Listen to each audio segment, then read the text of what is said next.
Hi friends, welcome to daily life Tamil. நம்ம Sunday, வெட்னஸ்டேவும் தொடர்ந்து market update குடுத்துட்ருக்கோம்.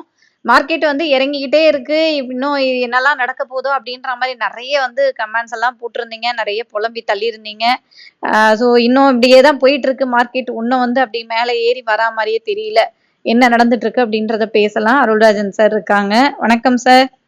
வணக்கம் சார். வியூவர்ஸ் எல்லாம் ரொம்ப புலம்பி தள்ளுறாங்க சார். இப்படியே போயிட்டுருக்கு. நாங்க வந்து என்னதான் பண்றது அப்படின்ற மாரி. ஸோ இது இந்த நிலைமை மாறுறதுக்கு இன்னும் எவ்வளோ நாள் ஆகும்? இது இப்படியே போயிட்டுருக்கே, என்னதான் நடக்குது சார்? பொதுவா பங்கு சந்தை அப்படின்னா இந்த மாதிரியான ஒரு ஏற்ற இறக்கங்கள் இருக்கும் அப்படின்ற ஒரு ரியாலிட்டியை நம்ம புரிஞ்சுக்கணும். பங்கு சந்தைக்குள்ள வரவங்க குறிப்பா புதுசா வரவங்க இல்ல லாஸ்ட் 4-5 இயர்ஸ்ல உள்ள வந்தவங்களுக்கு பங்கு சந்தை இறக்கம்னா என்னன்னே தெரியாம வந்த ஒரு சூழல் அப்படின்றது கூட இதுக்கான ஒரு காரணம் அப்படின்னு சொல்லலாம். ஏற்கனவே 15,000 அப்படின்ற அந்த இண்டெக்ஸ் தாண்டினதுக்கு அப்புறமா அந்த 26,000 அப்படின்னு போகும்போது ஒரு பெரிய அளவுல இறக்கங்கள் அப்படின்றத அவங்க கண்ணில் பார்த்து இருக்க மாட்டாங்க. அதனாலதான் இறக்கம்னு வரும்போது அது கொஞ்சம் அவங்களுக்கு ஒரு ஜோல்ட் கொடுக்கறத நம்ம பாக்குறோம். அதுக்காக தொடர்ந்து சொல்லிக்கிட்டே வரோம். இந்த எல்லா இறக்கங்களையும் தாண்டி பங்கு சந்தை ஏறும். இதுதான் அடிப்படையான ஒரு விஷயம். இப்போதைக்கு வலிமையான ஒரு இறக்கம் நடந்துகிட்டு இருக்கா அப்படின்னு ஒரு கேள்வி வச்சு, ஆமா, வலிமையான இறக்கம் நடந்துட்டு தான் இருக்கு. இதுல எந்த விதமான டவுட்டும் கிடையாது. அதே நீங்க அதனுடைய ஏற்றத்தினுடைய ஒரு விஷயத்த பார்த்தோம் அப்படின்னா ஈவன் இப்ப ரொம்ப தூரம் கூட போக வேண்டியதில்லை. நம்ம 2023 அப்படின்ற ஒரு காலகட்டத்துல எடுத்தீங்க அப்படின்னா அது எங்க இருந்தது அப்படின்னு பார்த்தீங்கன்னா ஒரு 17,300 கிட்ட இருந்தது. ஸோ 17,300 இருந்து 26,000 அப்படின்னு வச்சுக்கலாமே. கிட்டத்தட்ட ஒரு 10,000 புள்ளிகள் அப்படின்றது ஏறி இருக்கு அப்படின்னு கூட எடுத்துக்கலாம். 16,000 இருந்து 26,000. இந்த 10,000 புள்ளிகள் ஏறியதுல இப்ப என்ன இருக்கு, 3,000 புள்ளி இறங்கி இருக்கு அப்படின்னு நம்ம இப்ப எடுத்துக்கலாம். ஸோ 10,000 ஏறினதுல 3ல ஒரு பங்கு. இது வந்து நார்மலான ஒரு இறக்கம் தான். சாதாரணமா சொல்வதாக இருந்தா. ஆனா என்ன ஒண்ணு, உச்சத்துல வாங்கினவங்களுக்கு நான் 26,000 இருக்கும்போது வாங்கிட்டேன் சார் அப்படின்னு சொல்றவங்களுக்கு இந்த இறக்கம் கடுமையான இறக்கமா தான் இருக்கும். ஏன்னா வாங்கிய பிறகு அவருடைய பங்குகளுடைய மதிப்பு அப்படின்றது கிட்டத்தட்ட குறைந்தபட்சம் 20% ஆரம்பிச்சு அதிகபட்சமா 40% வரைக்கும் கூட இப்ப இறக்கங்களை சந்திச்சுட்டு இருப்பாங்க. அதே சமயம் அதுக்கு முன்னாடி வாங்கினவங்களுக்கு அந்த மாதிரியான ஒரு பாதிப்பு இருக்காது. ஏறக்குறைய அவங்களுடைய லாபம் அப்படின்றது என்ன இருக்கும், நான் முன்னாடி 1,50,000 லாபத்துல இருந்துச்சு சார், இப்ப 50,000 லாபத்துக்கு வந்துடுச்சு அப்படின்ற ஒரு சூழல் தான் இருக்கும். இது 2 எக்ஸ்ட்ரீம் பத்தி நான் சொல்லிட்டு இருக்கிறேன். ஆக பங்கு சந்தையினுடைய இறக்கம் அப்படின்றது அந்த பங்கு சந்தையினுடைய நகர்வினுடைய ஒரு பகுதியா தான் பார்க்கணும். இதை பார்த்து பயப்பட வேண்டியதில்லை. பொதுவாகவே நீண்டகால முதலீட்டாளர்கள் அப்படின்ட்டு நான் ரிமைண்ட் பண்ணிட்டே இருக்கிறேன். அதுக்காக தான் பங்கு சந்தையினுடைய முதலீட்டு விதிமுறைகளை நான் தொடர்ந்து உருவாக்கி சொல்லிக்கிட்டே இருக்கிறேன். முதல் விதிமுறை என்ன, உபரி பணத்தில் மட்டுமே சந்தைக்குள் வர வேண்டும். அப்போ அது சர்ப்ளஸ் பணம்னா பயப்பட வேண்டியதில்லை. நான் நல்ல நிறுவனத்துல தான் போட்டிருக்கேன், அதனால ஒன்றும் நான் பயப்பட வேண்டியதில்லை. நான் ஸ்டேட் பேங்க் எக்ஸாம்பிளுக்காக சொல்றேன். நான் ஸ்டேட் பேங்க் வாங்கியிருக்கேன் சார், நான் வந்து 850 ரூபாய்க்கு வாங்கினேன். ஓகே, இப்ப என்ன ஆயிடுச்சு அப்படின்னு பாத்தீங்கன்னா அது நம்ம 740 வந்துச்சு, 720 வந்துச்சு அப்படின்னு சொல்லும்போது பெரிய அளவுல ஒரு இறக்கம் 20% இறங்கி போச்சுன்னா பயப்பட வேண்டியதில்லை. எக்ஸாம்பிளுக்காக நான் இதை சொல்லிட்டு இருக்கிறேன். அதே ஸ்டேட் பேங்க் என்ன நடக்கும், வரக்கூடிய காலங்கள்ல மீண்டும் 850 தாண்டும், மீண்டும் 900 தாண்டும், இன்னும் 1000 கூட தொடும். நாளைக்கு நாளானிக்கு இல்ல, ஸ்லோ அண்ட் ஸ்டெடிலி 2-2.5 வருஷம் அப்படின்னு நம்ம வந்து மைண்ட் செட் வச்சுக்கணும். இந்த இறக்கத்துல இருந்து ஏறதுக்கான ஒரு ஏற்றம் அப்படின்றது நான் சொல்றது புதிய உச்சம் தொடுவதற்காக. ரெக்கவரி அப்படின்றது it can happen another say 6 months time, at the maximum 9 months time அப்படின்றது ஒரு ஜெனரல் வியூ. நான் இப்படி சொன்னாலும் கூட இப்போ வந்து இவ்வளவு நாளா வித்துக்கிட்டு இருந்த எஃப்ஐஐஸ் வந்து நேத்திக்கு கொஞ்சம் வாங்க ஆரம்பிச்சிருக்கிறாங்க அப்படின்றது ஒரு சின்னதான ஒரு கிரீன் ஷூட். சின்னதா ஒரு பச்சையில ஒரு குருத்து தெரியுது. ஆமா, நேத்திக்கு ஒரு 4,00,000 கோடிக்கு மேல வாங்கி இருக்கிறாங்க இது வரைக்கும் விற்றவர்கள். ஆக சந்தை அப்படின்னு நம்ம பார்க்கும்போது முதல் விஷயம் நான் சொல்லிட்டேன், நீண்ட கால முதலீட்டாளர்கள் பயப்பட வேண்டியதில்லை. சர்ப்ளஸ் பணமா இருந்துச்சுன்னா hold stay invested for next say about 1.5 இயர்ஸ்க்கு மனசை தேத்திக்கிட்டு இருக்கணும். இது முதல் விஷயம். குறுகிய முதலீட்டாளர்கள் அப்படின்னு பார்க்கும்போது ஒவ்வொரு ஏற்றத்திலையும் கொஞ்சம் என்ன பண்ணணும், பங்குகளை பணமா மாத்தி இறக்கங்களை வாங்கணும்னு சொன்னேன். இது ஏற்கனவே நம்ம முதல்ல இருந்தே சொல்லிட்டே வரோம். 25,500 உடைக்கிறதுல இருந்தே சொல்லிட்டு தான் வரும்.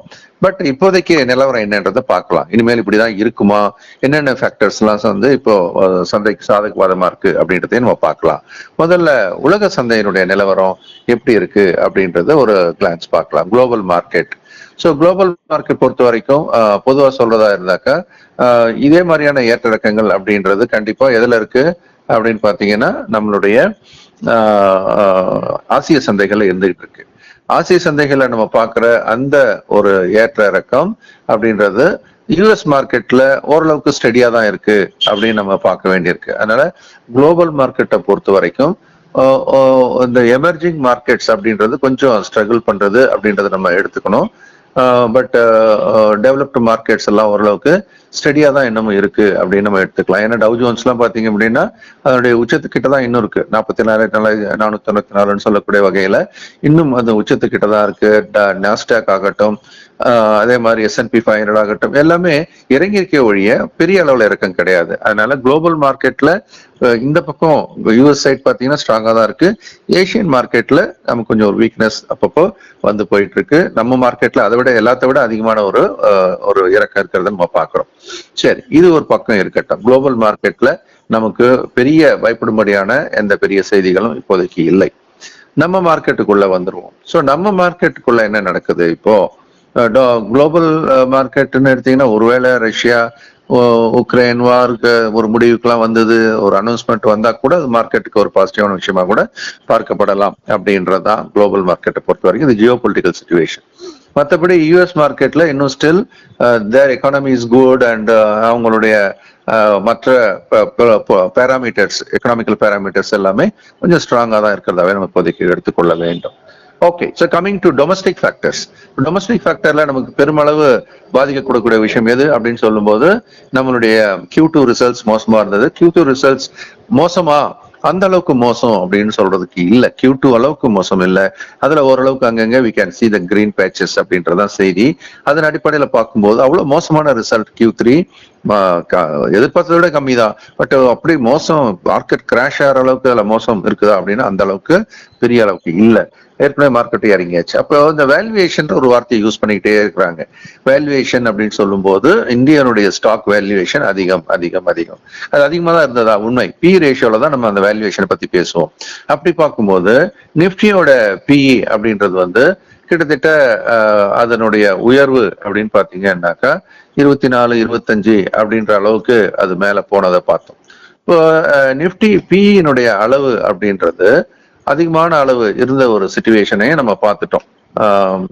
அதுக்கப்புறம் என்ன ஆக ஆரம்பிச்சது அப்படின்னு பாத்தீங்கன்னாக்கா ஓரளவுக்கு அது படிப்படியா அதுக்கப்புறம் குறைய ஆரம்பிச்சது. உச்சம் அப்படின்னு நம்ம சொல்றதா இருந்தா ஒரு 25.8 இந்த ரேஞ்சில் இருந்தது. ஓகே, வேல்யூவேஷன் அதிகம் அப்படின்னு சொல்லலாம். ஆனா இப்ப எங்க வந்தாச்சு அப்படின்னு பாத்தீங்கன்னா லேட்டஸ்ட் நிலவரம் அப்படின்னு பார்க்கும்போது ஓரளவுக்கு நல்லா தான் நமக்கு இப்போ டிப்பா இருக்கிறத பாக்குறோம் இப்போதைக்கு. அப்படின்னு பார்க்கும்போது 22.9. ஸோ இந்த மாதிரி அந்த 20 நோக்கி அது நகர்ந்துகிட்டு இருக்கு. இதெல்லாம் நமக்கு குறைஞ்சிருக்கு. ஆனா குறைஞ்சிருக்கு கிட்டத்தட்ட 3-4 புள்ளிகள் குறைஞ்சிருக்குதுன்றது ஒரு சாதகமான அம்சமா தான் இப்போதைக்கு நம்ம எடுக்க வேண்டும். ஆக பி ரேஷியோ பிரகாரம் பார்க்கும்போது வேல்யூவேஷன் ஸ்ட்ரெச்டு வேல்யூவேஷன் அப்படின்றதுல இப்ப எங்க மூவ் ஆயிருக்கு. ஓரளவுக்கு குறிப்பிட்ட சில நிறுவனங்கள் அப்படின்னு எடுத்துக்கிட்டீங்கன்னா அதெல்லாம் ஒரு ரீசனபிளி வேல்யூட் அப்படின்னு பேசக்கூடிய இடத்துக்கு வந்திருக்கிறத நம்ம பாக்குறோம். இது வேல்யூவேஷன் பாயிண்ட் ஆஃப் வியூல நான் இப்போ சொல்லும் போது லார்ஜ் கேப் பத்தி நம்ம இப்ப பேசிட்டு இருக்கோம். ஏன்னா நிப்டினா மோஸ்ட்லி லார்ஜ் கேப் தான். ஆனா மிட் கேப், ஸ்மால் கேப் போன்றவை அப்படின்னு எடுக்கும்போது நிறைய நிறுவனங்கள் 20% இல்ல 30-40% எல்லாம் கூட இறங்கி இருக்கிறத நம்ம பாக்குறோம். அந்த மாதிரி இருந்த ஒரு நிலைமையில இப்ப என்ன நடக்குது அப்படின்னு பாத்தீங்கன்னா அதுல ஒரு பையிங் இன்ட்ரெஸ்ட் வர ஆரம்பிச்சிருக்கிறது. இப்ப நிப்டில சொல்றதா இருந்தா இப்படிதான் இருக்குமான்னு கேட்டீங்க. இப்போ அந்த 22,800 என்ற புள்ளி க்ளோசிங் பேசிஸ் அடிப்படையில தக்க வைக்கப்பட்டு கொண்டிருக்கிறது. தொடர்ந்து அதை உடைக்கும் போதெல்லாம் கொஞ்சம் மேல ஏறி வந்தாச்சு. இப்போதைக்கு அங்கதான் நிக்குது, ஒன்றும் பெருசா ஏறிடல. 22,800 உடைக்கப்படாமல் க்ளோசிங் பேஸ்ல மேல உட்காருது. அதே மாதிரி மேல போகும்போது 23,150 அதை தாண்ட முடியல. அதனால இப்போ 23,150 மிகப்பெரிய தடைநிலையாகவும் 22,800 முக்கியமான ஆதரவு நிலையாகவும் இப்போதைக்கு இருந்துட்டு இருக்கிற ஒரு நிலைமை இல்லை. இப்ப சந்தை எப்படி நம்ம பார்க்க வேண்டியிருக்கு? ஒருவேளை 22,800 உடைக்கப்பட்டால் 800ல இருந்து 1000 புள்ளிகள் இறங்கலாம். இது நம்மளுடைய வியூ. 23,150 உடைக்கப்பட்டால் இந்த 23,2,800 என்ற ஒரு பேஸ் கிரியேட் ஆயிடும். அதுக்கப்புறம் பெரும்பாலும் 22,800 கீழே விழுவதற்கான வாய்ப்புகள் குறைவாயிட்டே வரும் அப்படின்னு தான் மார்க்கெட்டோட நிலைமை. இப்போ ஒரே ஒரு பாசிட்டிவான ஒரு விஷயம் என்ன அப்படின்னா மிட் கேப், ஸ்மால் கேப் கொஞ்சம் பையிங் வர ஆரம்பிச்சிருக்கிறது. அதுக்காக ஓடி போய் எல்லா பணத்தையும் அதில் போட்டுறக்கூடாது. பட் வி கேன் ஸ்டார்ட் பைட்டிங். ஒரு சின்ன லெவல்ல இந்த 22,800 லெவல்ல கொஞ்சம் வாங்கிட்டே இருக்கலாம். இன்னும் கொஞ்சம் விழுந்தா இன்னும் கொஞ்சம் வாங்குறதுக்கு இன்னும் 2 ஒதுக்கீடு வச்சுக்கணும். ஆக சந்தையானது இப்போதைக்கு அப்படின்றது இந்த இறக்கத்திற்கு பிறகு ஒரு தயக்கத்தில் இருக்கிறது. பயப்பட வேண்டியதில்லை நீண்டகால முதலீட்டாளர்கள். அதனால விழும்போது இன்னும் கொஞ்சம் 3 to 6 மாசத்துல வீழ்ச்சி வந்தால் அது வாங்குவதற்கான பெரும் வாய்ப்பாக பார்க்க வேண்டும். அடுத்த 1 வருஷம் 1.5 வருஷம் 2 வருஷம் மனசுல வச்சுக்கிட்டு. Okay sir. ஸோ இப்போ செக்டார்ஸ் பொறுத்த வரைக்கும் நீங்க இப்ப லார்ஜ் கேப் இதெல்லாம் பேசுனீங்க. இப்ப செக்டார்ஸ் பொறுத்த வரைக்கும் இந்த மார்க்கெட்டோட இறக்கத்துக்கு எல்லாம் வந்து உருப்படியா இருக்கா? இல்ல அதுவும் வந்து அப்படியே ரெடிஷ்ல தான் இருக்கா? என்ன நடந்துட்டு இருக்குது? செக்டாரை பொறுத்த வரைக்கும் அப்படின்னா இப்ப ரொம்ப ஸ்ட்ராங்கா, அதாவது மார்க்கெட் வந்து நிப்டி விழுந்த ஒரு வீக்னஸ் அப்படின்றது அதையெல்லாம் தாண்டி banking sector looking very strong till now. கொஞ்சம் கீழே விழுந்திருக்குதான், ஒன்றும் சொல்றதுக்கு இல்லை. நிப்டி விழுந்த அளவுக்கு விழுந்துச்சா அப்படின்னு சொன்னா அந்த அளவுக்கு விழுந்ததா நம்ம சொல்ல முடியாது. பட் இருந்தாலும் விழுந்திருக்கு. ஆனா அது வந்து இப்ப எங்க இருக்கு அப்படின்னு பாத்தீங்கன்னா கீழே டிப்பா முதல்ல பையிங் வர ஆரம்பிக்கும். அப்போ இப்ப விழுந்த வீழ்ச்சி நிப்டியினுடைய விழுந்த வீழ்ச்சியை ஒப்பிட்டு பார்க்கும்போது குறைவா தான் இருக்கு. அதே சமயம் இப்போ ஆஸ் ஆன் டேட் அப்படின்னு பாத்தீங்கன்னா நிப்டி பேங்க் வங்கித்துறையானது வலிமை காட்டி வர்றதா நம்ம பாக்குறோம். அதே மாதிரி அடுத்து இப்ப இருக்கிற ஒரு சூழல்ல நல்ல வீழ்ச்சிக்கு பிறகு மெட்டல் உலோகத்துறையானது இப்ப இருக்கிறதுல இருந்து இன்னும் ஒரு பிட்டு விழலாம், இன்னும் கொஞ்சம் இன்னொரு வீழ்ச்சி வரலாம். ஆனா இப்ப இருந்து அந்த இதுல நம்ம கொஞ்சம் கவனம் செலுத்த ஆரம்பிக்கலாம். மெட்டல் உலோகத்துறையானது இப்ப இருந்தே கொஞ்சம் கவனம் செலுத்த ஆரம்பிக்கலாம். இப்பயும் சரி, இன்னும் கொஞ்சம் விழுந்தாலும் சரி, வாங்கி வச்சுட்டு ஒரு 9 மாசம் 1 வருஷம் அப்படின்னு நம்ம கண்ணை மூடிட்டு வெயிட் பண்ணியிருந்தா அது பழைய உச்சத்தை தொட்டாவே போதும், நமக்கு 15 முதல் 20% வருமானம் கொடுப்பதற்கான வாய்ப்பு இருக்கிறதா நம்ம பாக்குறோம். மற்றபடி மற்ற துறைகள் அப்படின்னு பார்க்கும்போது எப்பவுமே நமக்கு வந்து மார்க்கெட் விழுந்த காலத்துல ஐடி துறை என்ன பண்ணுச்சு, கை கொடுத்துச்சு, ஸ்ட்ராங்கா தான் நின்னுச்சு. அதான் மார்க்கெட்டுக்கு ஒரு பிடிமானத்தை கொடுத்தது. அதுல கொஞ்சம் இப்ப செல்லிங் ப்ரெஷர் வந்துகிட்டு இருக்குது, அதை கொஞ்சம் கவனமா கையாளணும். ஆனா பெரிய வீழ்ச்சி இல்லை இது வரைக்கும் பாத்தீங்க அப்படின்னா. அதனுடைய வீழ்ச்சியினுடைய அளவு அப்படின்றது ஓகே. இப்போ ஓரளவுக்கு அந்த வீழ்ச்சின்றது இப்பதான் சமீபத்துல விழுந்ததுனால நமக்கு மார்க்கெட் ஓவரால் மார்க்கெட்டை ஒட்டிய அந்த 8, 9, 10% வீழ்ச்சியில இருக்கிறோம். மற்றபடி ஸ்டில் அது வந்து இப்போதைக்கு கொஞ்சம் நம்ம வெயிட் அண்ட் வாட்ச்ல வச்சிருக்கிறோம். இன்னொரு டிப்பு வந்தது அப்படின்னா நம்ம அப்போ வாங்கறத பத்தி யோசிக்கலாம். But ID is a strong sector overall. ஏன்னா யூஎஸ் மார்க்கெட் ஸ்ட்ராங்கா இருந்துச்சுன்னா அங்க பிசினஸ் நல்லா கிடைச்சதுன்னா அவங்க இன்னும் ஸ்ட்ராங்கா மாறுவாங்க. 2024 கிங் அப்படின்னு சொல்லப்பட்டது எது அப்படின்னு பாத்தீங்கன்னா ஃபார்மா செக்டார். ஸோ இந்த ஃபார்மா செக்டார் அப்படின்றது இப்போ செல்லிங் ப்ரெஷர் வருதானா? எஸ். இன்னும் கொஞ்சம் வருமா? எஸ். அதனால ஏற்கனவே லாபத்துல இருக்கிறதுனால நிறைய பேர் அதை லாபத்தை புக் பண்ணிட்டே இருக்கிறாங்க. இன்னும் ஒரு கணிசமான ஒரு வீழ்ச்சி அப்படின்றதுக்கு இது வரலாமா அப்படின்னு சொல்லும் போது வருவதற்கான வாய்ப்பு இருக்கு. இன்னொரு 4-5% விழுந்துச்சுன்னா that is give a very attractive buying opportunity அப்படின்னு நம்ம பார்க்கலாம். அதே மாதிரி அடுத்து நமக்கு வந்து நான் ஏற்கனவே ஆட்டோ துறை பத்தி தொடர்ந்து சொல்லிக்கிட்டே வரேன். இப்ப விழ ஆரம்பிச்சிருக்கிறது இதெல்லாம் வந்து நீண்டகால முதலீட்டாளருக்கு பெரும் வாய்ப்புகளா பார்க்கலாம். ஏன் அப்படின்னா மார்க்கெட் ரிவர்ஸ் ஆகும்போது ஆட்டோ துறை தான் வேகமாக ஏறும். இப்போ ஆட்டோல எஃப்ஐஸோட செல்லிங் தான் முக்கியமா அவங்களுடைய இறக்கத்துக்கு காரணமா இருக்கும்.